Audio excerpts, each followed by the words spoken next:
কোরআনকে ভালোবাসে ওই সমস্ত হামিলে কোরআনদেরকে মালাকুল মউত বলবে, ইয়া আইয়াতুহান নাফসুল মুতমাইন্না, এ জান্নাতি আত্মা, ইরজিই, আয় আয় আয়, বের হয়ে আয়, ভয় পাইস না, ইলা রাব্বিকা রাদিয়াতাম মারদিয়া, আরে ভয় কেন পাবি, তোর রব তোর উপরে খুশি। আল্লাহু আকবার। তোর রব তোকে ডাকতেছে, ফাদখুলি ফি ইবাদি ওয়াদখুলি জান্নাতি। আল্লাহ বলে, তুই আমার ইবাদত করছস, এবার আমি আল্লাহ তোকে জান্নাত দিব। যখন মালাকুল মউত এই কথাগুলো বলে, তখন ওই হামিলে কোরআন, কোরআনকে যে ভালোবাসে, মুস্কি মুস্কি হাসে। এবার সাদা শুভ্র রুমালের মধ্যে আতর লাগায়, খুশবু লাগায়, জান্নাতের খুশবু। যখন মানুষ খুশবু লাগায়, আতর লাগায়, তখন কি করে? কি করে? ঘেরান নেয় না? ঘেরান নেয়, আবার সারে। জানটা এত সহজে বের হয় না। হয়, দেখবেন একটা গরু যখন কোরবানির সময় জবাই করেন, 10 মিনিট 5 মিনিট লাগে জান বের হইতে, এত সোজা না। 10-15 জনে ধইরা রাখতে পারে না, যখন জানটা বের হয় এত সোজা না। একটা পশু যখন মারা যায়, দেখবেন কত কষ্ট হয় জান বের হতে, ঠিক কিনা বলেন? একজন বক্কার মানুষও যখন মারা যায়, তার জান এত কষ্ট হয়, বের হওয়ার সময় এত কষ্ট হয়। আল্লাহর নবী বলে, এত কষ্ট হয়, পৃথিবীর মধ্যে মানুষ কোনোদিন এত কষ্ট পায় না একজন বক্কারের জান যখন কবজ হয়। সাহাবায়ে কেরাম বলেন, আল্লাহর নবী, তাহলে আমাদের জান কবজ হবে কিভাবে? বলে, তোমরা জান্নাতি, তোমাদের জান কবজ হবে। আমার উম্মতদের মধ্য থেকে অনেক জান্নাতি উম্মত আছে, সাদা শুভ্র রুমালের মধ্যে আতর লাগায়া মালাকুল মউত তাদের থুতনির নিচে রাখবে, আর তারা জান্নাতের খুশবু পায়া লোভ সামলাতে পারবে না, জোরে একটা টান মারবে। আল্লাহু আকবার। জোরে একটা টান মারবে, টান মারার সাথে সাথে ঘুমায় যাবে। সুবহানাল্লাহ। আরো জোরে বলেন সুবহানাল্লাহ। টান মারার সাথে সাথে ঘুমিয়ে যাবে।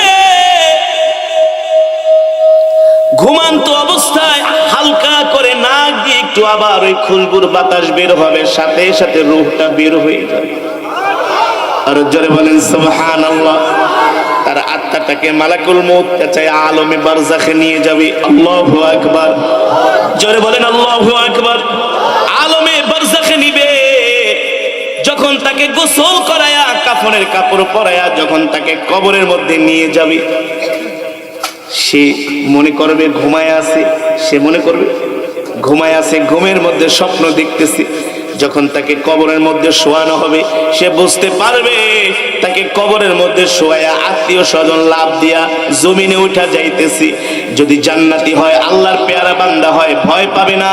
আর যদি জাহান্নামী হয়, বক্কার হয়, তখন বলবে, বাবারে, ভাইরে, তোমরা আমাকে এভাবে কবরে একা একা রেখে যেও না, আমি এই কবরে একা একা থাকতে পারবো না। আল্লাহু আকবার। সাহাবায়ে কেরাম বলে, গো আল্লাহর নবী, এই আওয়াজ কি আমরা শুনতে পারবো না? আল্লাহর নবী বলে, সাহাবীরা রে, এই আওয়াজ যদি দুনিয়ার মানুষ শুনতো, তাহলে দুনিয়ার মানুষ কোনো চাকরি বাকরি ব্যবসা বাণিজ্য কিছুই করতে পারতো না, ঠিক কিনা বলেন? এর সবচেয়ে বড় উদাহরণ হলো তুরস্কের ভূমিকম্প। মাত্র 45 সেকেন্ডের ভূমিকম্প, পরিবার শেষ না?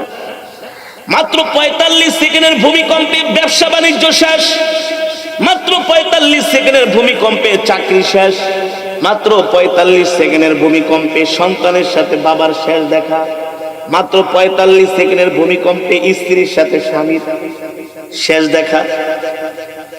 যে ঘরগুলো ধসে পড়েছে, আত্মীয় স্বজনরা সেই বিধ্বস্ত বাড়ির সামনে যায় বসে থাকে, জানে এখানে তার আত্মীয় স্বজন, ছেলে সন্তান সবাই চাপা পড়ে আছে, ঠিক কিনা বলে?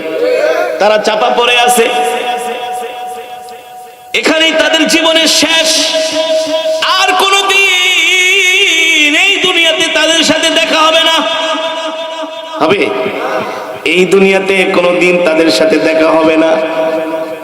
এমন ভূমিকম্প 80 বছরের ইতিহাসে তুরস্কের মানুষ দেখে নাই। গত 2 দিন আগেও তুরস্কে আবার ভূমিকম্প হয়েছে। গত 2 দিন আগে দুই দিন আগে যে ভূমিকম্প হয়েছে তাতেও প্রায় 10-15-20 জন মানুষ মারা গেছে, প্রায় হাজার হাজার আহত হয়েছে। একটু হালকা হয়েছিল, বেশি হয় না, আগের মতো এত ভয়াবহ না। এখন তুরস্কের মানুষরা আর বিল্ডিং ঘরে যাইতে চায় না। তুরস্কের মানুষরা এখন আর বিল্ডিং এ থাকতে চায় না, অ্যাপার্টমেন্টে উঠতে চায় না, বলে আমরা খোলা আকাশের নিচেই থাকি। কারণ কোন সময় আবার ভূমিকম্প শুরু হয়ে যায়, ঠিক কিনা বলেন? এই কারণেই তো আল্লাহ বলছেন, কুল ইন্নাল মাউতাল্লাযী তাফিররুনা মিনহু ফাইন্নাহু মুলাকীকুম সুম্মা তুরাদ্দুনা ইলা আলিমিল গায়ব। এই দুনিয়ার মানুষ, মৃত্যু থেকে যতই বাঁচার চেষ্টা করো না কেন, তোমরা মৃত্যু থেকে বাঁচতে পারবা না। মৃত্যু তোমাদেরকে ধাওয়া করতেছে, ঠিক কিনা বলেন? ওয়ামা তাদরি নাফসুম মাযা তাকসিবু গাদা। আল্লাহ বলে, আমার হুকুম মানুষ না, আমার ইবাদত করস না, কেন এত অহংকার করস? দুনিয়ার মানুষ, এত কিছু জানোস, পারলে বল আগামীকাল সকালে তুই কি খাবি? পারবেন? ওমা তাদরি নাফসুম মাযা তাকসিবু গাদা। আল্লাহ বলে মানুষ জানে না আগামীকাল সকালে সে কি খাবে, ঠিক কিনা বলেন? আগামীকালকে তার জন্য কি রিজিক আছে সে জানে না। ওমা তাদরি নাফসুম বিআই আরদিন তামুত। দুনিয়ার মানুষ এটাও জানে না কোন জায়গায় তার মৃত্যু হবে, জানে? দুনিয়ার মানুষ এটাও জানে না। দেখেন আমার রব কত সুন্দর করে বুঝাই দিতেছে, এত অহংকার করস কেন? আমার ইবাদত কর। তোদের কোনো ক্ষমতা নাই, একেবারেই নাই, দুর্বল তোরা। আরে ভূমিকম্পে হাজার হাজার মানুষ মারা গেল, পৃথিবীর কোন টেকনোলজি, বিজ্ঞান এই মানুষগুলোকে বাঁচাইতে পারলো না, পারছে? এখন বিজ্ঞান বলতেছে, বৈজ্ঞানিকরা বলতেছে, বাংলাদেশে ভূমিকম্প হলে নাকি 1 লক্ষ বাড়িঘর ধসে যাবে, কয়েক কোটি মানুষ মারা যাবে। যদি তোমরা পারো, বিজ্ঞানীরা বলতেছে, তোমরা পারলে বুকে হাত দিয়ে বলো, হ্যাঁ বাংলাদেশের মানুষ, তোমাদেরকে আমরা আশ্বস্ত করলাম তোমাদের দেশে ভূমিকম্প হবে না। পারবা নাকি এমন টেকনোলজি বানাইতে? পারবা কিনা এমন কিছু তোমরা আবিষ্কার করতে, ভূমিকম্পকে ঠেকাইতে পারবা? আল্লাহ বলে পারবি না, পারবি না।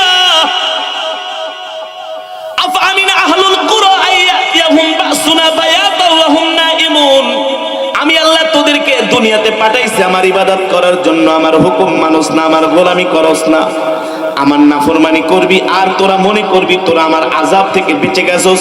আল্লাহ বলে না না না, তোরা আমার আযাব থেকে বাঁচতে পারবি না। যদি আমার সাথে নাফরমানি করস, আমি আল্লাহ ঘুমের মধ্যে তোদেরকে আযাব দিয়া ধ্বংস করে দিব, ঠিক কিনা বলেন?